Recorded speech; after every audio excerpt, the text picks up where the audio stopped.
Você já reparou que existe um padrão nos filmes de terror ruins? É sempre uma família linda, com duas crianças loiras e perfeitas, que tomam a decisão de se mudar no meio do nada, numa casa escura e mal assombrada, e acham que aquilo é uma brilhante ideia. Outro padrão é quando você tá numa fila de supermercado e a fila do lado esquerdo parece que é a fila que tá andando mais rápido, então você vai e muda pra aquela fila e de repente essa fila começa a ficar empacada de novo e a outra começa a andar. E assim como a gente encontra esses padrões nessas coisas, o mesmo se aplica em padrões com comportamento com dinheiro. E esse padrão de comportamento, ele existe em pessoas que são pobres, classe média ou ricas. E no vídeo de hoje a gente vai explorar cada uma delas e eu quero que você comente aqui embaixo qual desses padrões de comportamento que você está seguindo na sua vida hoje. Então vamos lá, vamos começar então com um padrão de comportamento que um pobre lascado faz. E só de um disclaimer, pessoal, que tudo que eu vou citar aqui, na verdade, ela tá mais relacionada à falta de conhecimento sobre finanças, que é o meu objetivo de trazer aqui e ensinar para vocês. Então o primeiro padrão de comportamento é o entrar em dívidas com cartão de crédito. Então o que o abençoado faz? Ele usa o cartão de crédito sem planejamento nenhum, parcela várias compras, acaba pagando juros super alto e não consegue quitar o valor total da fatura no final do mês. É aquela dívida do cartão que começou com uma coisa super pequena, vira um monstro de 7 cabeças que a pessoa não sabe nem mais o que fazer com aquilo. O segundo padrão de comportamento do pobre lascado é pegar empréstimos com juros altíssimos. Muitas vezes por necessidade imediata, daquele dinheiro, essas pessoas elas vão e pegam esses empréstimos com juros assim exorbitantes e depois eles ficam presos nessa bola de neve de dívidas. O terceiro padrão de comportamento é gastar dinheiro com loterias e jogos de azar. Muitos acabam gastando uma parte considerável,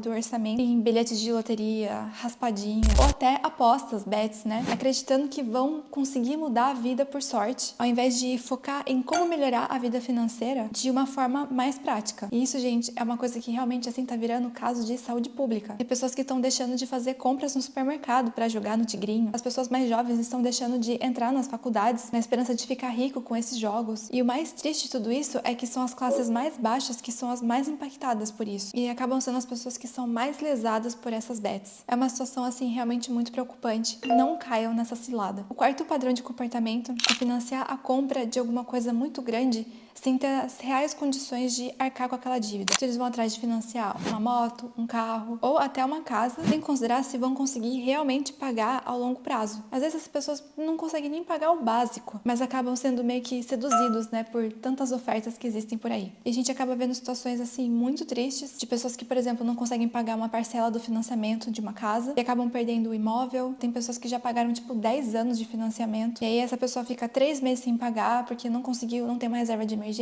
porque perdeu o emprego e a pessoa perde tudo. Então perde imóvel, o imóvel vai para leilão. É realmente assim um perigo. A gente vai falar agora então dos padrões de comportamento da classe média, que assim como o pobre lascado, que por falta de educação financeira acabam tomando decisões muito ruins em relação ao próprio dinheiro. A diferença aqui é que a classe média ela tem mais acessos a créditos e financiamentos, o que pode agravar ainda mais os erros financeiros. Então, indo para o primeiro padrão de comportamento da classe média, financiar vários bens ao mesmo tempo. Essas pessoas, elas começam a ganhar um pouquinho mais e já querem, fazer tudo de uma vez. Então acaba financiando tudo de uma vez, assim, carro, apartamento, eletrodomésticos, sem perceber que somando todas as parcelas de todas essas compras, grande parte da renda vai embora com os juros desses financiamentos, dessas parcelas. Aí a pessoa tá sempre com a corda no pescoço, a pessoa fica sempre naquele estresse, porque se alguma coisa sai fora do controle dela, ela perde emprego. Muitas vezes essa pessoa não tem reserva de emergência e aí a situação fica, gravíssima por não ter tido cuidado na hora de se enfiar nessas dívidas. Não se planejou na hora de fazer as contas e aí é só tristeza mesmo. O segundo padrão de comportamento é aumentar o padrão de vida assim que começa a ganhar mais. Então essas pessoas, assim que elas conseguem um aumento no salário, começam a ganhar um pouquinho mais ali, eles aumentam o padrão de vida proporcionalmente. Então, trocam de carro, mudam para uma casa maior, e aí começam a gastar mais dinheiro ainda com lazer, fazendo com que esse extra, esse a mais que a pessoa ganhou, desaparece totalmente. E o que eu mais vejo acontecer, eu já vi muitos amigos meus passarem por isso. Então eles começam a ir em restaurante caro, que antigamente eles não iam, mas eles passaram a ir. Troca de celular todo ano. Eu já falei antes, mas o carro também, eu vejo todo mundo sempre fazendo isso, gastando dinheiro com carro, querendo ter um carro melhor.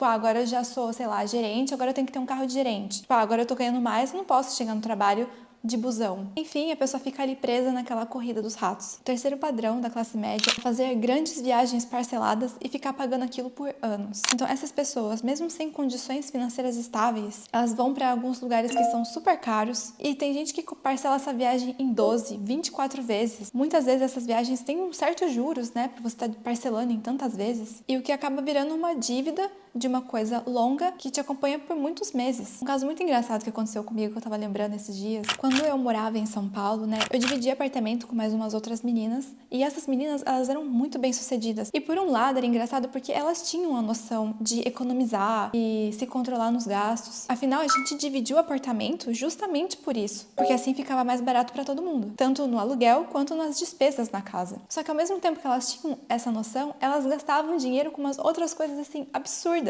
Um dia eu lembro que elas estavam se planejando de ir passar ao Réveillon numa praia. E era uma praia, assim, muito chique. Eu não lembro o nome, mas eu lembro que era muito chique. Eu lembro que uma delas falou assim, porque uma festa boa de Réveillon não fica por menos de 12 mil reais. E aí eu fiquei pensando, né, caramba, durante o ano inteiro você fica economizando com moradia, morando com gente que você nem conhece direito, mas pra um dia no ano você vai e me mete 12 mil reais. Cara, é uma loucura o que as pessoas fazem com o dinheiro delas, sinceramente. E outro padrão também da classe média é que ela começa a gastar dinheiro com hobbies super caros. Então elas começam a investir em hobbies que, exigem certos tipos de equipamento, por exemplo, fotografia, ciclismo. Começa a querer colecionar coisas sem ter a noção do impacto disso no orçamento. Acaba comprometendo muito a parte desse orçamento com certas coisas que não são necessariamente essenciais e que geram pouca ou nenhuma renda de volta. Então, uma das maiores características disso são pessoas que se preocupam muito em querer parecer ser ricas ao invés de realmente serem ricas. Vivendo sempre,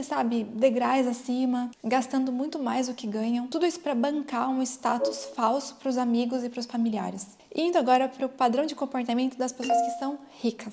A primeira delas é que os ricos, eles não pagam juros para os bancos. Ao invés disso, é eles quem ganham juros do banco. Se você já assistiu esse vídeo daqui, que é sobre CDB, você sabe muito bem do que eu tô falando. Se não, eu recomendo muito você dar uma olhada depois. Mas basicamente, as pessoas ricas, elas sempre usam os juros a favor delas, seja nos investimentos, ou sabendo fazer um financiamento no momento certo, nas condições corretas, onde o retorno é maior do que os juros que foram pagos. Outro padrão de comportamento das pessoas ricas é que elas investem constantemente em ativos. Elas costumam alocar uma parte considerável da renda delas em ativos que geram receita, como imóveis, ações ou negócios próprios, sempre tentando aumentar o patrimônio dela a longo prazo. Ou seja, elas fazem coisas que fazem ela ganhar cada vez mais dinheiro, com que esse dinheiro ele se multiplique, ao invés de ficar gastando dinheiro com coisas que vão perdendo valor ao longo do tempo. Outro padrão de comportamento é que elas sabem diversificar muito bem os investimentos dela. Então elas evitam colocar todo o dinheiro dela num lugar só, numa cesta só. Então elas evitam colocar todo o dinheiro dela em um único tipo de investimento. Elas entendem a importância de fazer essa diversificação para minimizar os riscos e maximizar os retornos. Outro padrão de comportamento das pessoas ricas é que elas planejam a aposentadoria delas com muita antecedência. Então elas investem em planos de aposentadoria de longo prazo e outras estratégias de longo prazo para poder garantir uma segurança na velhice, independente do que vai acontecer com a renda atual dela. Então elas investem sempre pensando no futuro, ao invés de ficar pagando pelo passado. E por último, mas não menos importante, as pessoas ricas, elas têm um padrão de comportamento de ter múltiplas fontes de renda. Ao invés de depender de só um fluxo de renda, elas tentam desenvolver várias fontes, como investimentos, negócios próprios, para poder então diversificar o seu potencial de ganhos. Bom, pessoal, a gente viu aqui vários padrões de comportamento e independente de qual você se identifique mais, não importa muito em qual lugar da fila você tá, porque você pode mudar essa sua realidade começando a investir, priorizando sempre o longo prazo, criando estratégias para você aumentar o seu ganho e fazer o seu dinheiro se multiplicar. E isso independente de onde você veio. É claro que quando a gente vem de uma situação mais difícil, menos favorecida, é realmente muito mais difícil. Mas não significa que se você veio desse lugar, que é nesse lugar que você tem que continuar. Você consegue dar a volta por cima. E você pode ter padrões de comportamento de rico sem você necessariamente ser rico. E assim você tem controle total do seu dinheiro, você consegue construir o seu patrimônio e ter uma vida que você sempre sonhou. Se você também quer ter um comportamento de rico, mas você não tem uma puta ideia por onde começar, assiste essa playlist que eu vou deixar aqui pra você, ensinando sobre como investir. Mas antes de você começar a investir, assiste esse vídeo pra você aprender a como montar a sua reserva de emergência. Um beijo e até a próxima semana. Tchau!